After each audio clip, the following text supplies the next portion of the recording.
Kita tutup teman-teman dengan kisah-kisah orang yang sudah taubat. Di kalangan nabi-nabi ada Nabi Zannun namanya ya. Nabi Zannun, Nabi Yunus. Ini penutupan bahasan kita. Kita lihat kisah orang-orang yang sudah taubat.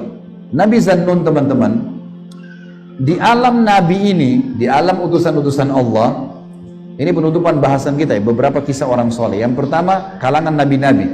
Nabi ini yang disebut dalam Al-Quran Zannun. Zannun ini nabi yang pernah berbuat kesalahan, Nabi Yunus. Nabi Yunus ini teman-teman, di alam nabi ini, kalau Allah sudah tugaskan dia ke satu tempat untuk berdakwah, dia nggak boleh tinggalkan lokasi. Nggak boleh tinggalkan lokasi. Harus tetap di situ. Walaupun dibunuh sama kaumnya. Tugas Nabi. Dia akan diberikan double pahala dari manusia biasa. Dan kalau dia dibunuh, dia mati syahid. Nggak boleh tinggalin lokasi. Nabi Yunus ini rupanya ditugaskan oleh Allah ke sebuah wilayah namanya Nainawa. Nainawa ini kayak satu perkampungan gitu, jumlahnya masyarakatnya 100.000 orang, banyak. Nabi Yunus dari luar Nainawa. Di Nainawa ini orang sembah patung besar, patung singa. Mereka sembah patung itu.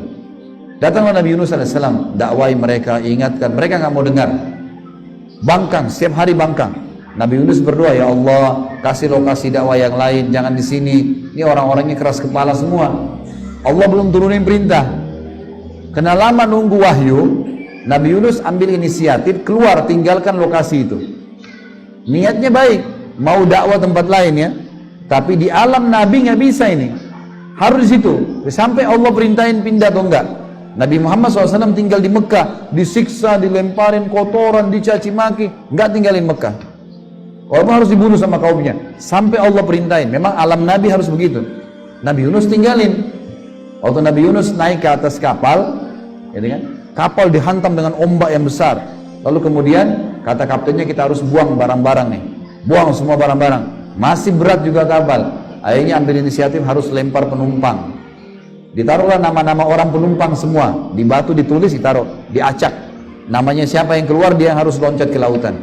Setiap diacak, nama Nabi Yunus keluar. Orang-orang di kapal itu tahu siapa Nabi Yunus. Mereka bilang, ini Nabi Allah, gak mungkin dia. Acak lagi, namanya siapapun yang keluar di antara kami akan loncat. Diacak yang kedua, nama Nabi Yunus juga keluar. Sampai 10 kali tetap namanya Nabi Yunus.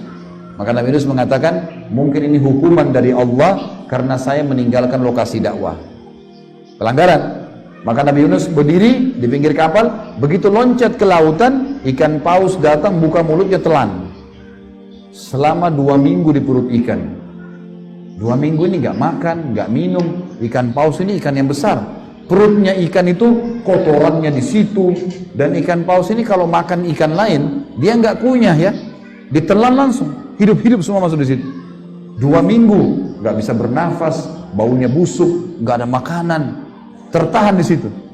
Maka selama 2 minggu Nabi Yunus bertaubat kepada Allah. Setelah taubat 2 minggu, Allah SWT buat dia dimuntahkan oleh ikan paus itu. Dimuntahkan, bajunya semua sudah sobek, nggak ada baju. Telanjang Nabi Yunus AS jalan. Lalu Allah SWT pertemukan dia dengan satu pohon. Diambil daun-daunnya, ditempelin jadi baju sama dia. Diambil tangga-tangga jadi tutup auratnya semua. Dia maju sebentar sedikit, Allah kasih lagi sapi. Tidak ada pemiliknya, sapinya gemuk. Diminum air susunya. Dia maju lagi sebentar, ditemukan ada pohon labu, labunya sudah matang, dimakan labu tersebut. Maka setelah itu Allah kembalikan dia ke kaumnya. Rupanya waktu dia tinggalkan kaumnya, Allah datangkan badai besar. Sampai patung singa mereka, kaumnya ini hancur semua. Kepala sukunya bilang, kayaknya ini yang dikatakan oleh Yunus nih. Ya Allah, kembalikan Yunus pada kami akan ikuti ajarannya. Maka Nabi Yunus pun dikembalikan oleh Allah ke wilayah tersebut dan berimanlah mereka. Tapi saksi bahasan adalah Nabi Yunus sempat melakukan pelanggaran Allah. Tapi Nabi Yunus taubat. Berarti pelanggaran bisa terjadi pada kita kan? Kadang-kadang niatnya baik. Sama Nabi Adam AS tadi waktu digoda.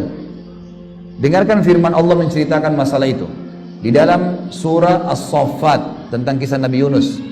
Surah nomor 37 ayat 139 sampai 148. A'udzubillahi minasyaitonirrajim. Wa inna Yunus laminal mursalin. Sesungguhnya Yunus benar-benar seorang rasul kami.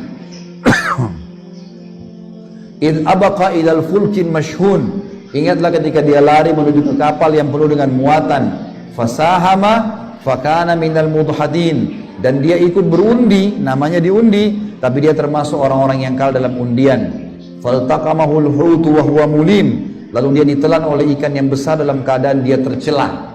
Kenapa? Karena dia tinggalkan dakwah, maka Allah masukkan dalam perut ikan. Falaula annahu kana minal musabbihin, kalau dia tidak termasuk orang yang banyak mengingat Allah, la labitha fi batnihi ila yaumi yub'atsun, maka pasti dia akan dia akan tinggal di dalam perut ikan itu sampai hari kiamat.